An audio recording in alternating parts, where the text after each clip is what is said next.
Hello everyone, welcome to my journey, Life with Rice, Without Rice.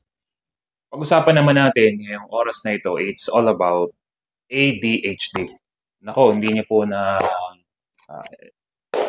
po ninyo nalalaman na marami ngayon ang nakararanas ng tinatawag na ADHD. Sa katunayan po niyan, base po sa pag-aaral at sa paniniwala ng karamihan, even our family, it runs in the family, namamana, at parang wala ng solusyon.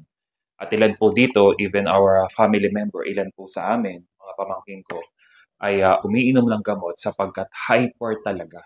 Attention deficit hyperactivity disorder. But base po sa pag-aaral, ay ito malupit.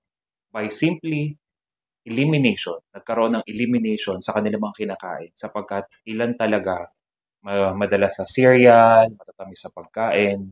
Nung nagkaroon ng elimination, napakataas ang porsyento, 72% ay hindi na po sila nagkaroon ng tinatawag ADHD, nagkaroon ng malaking pagbabago ang kanilang health condition.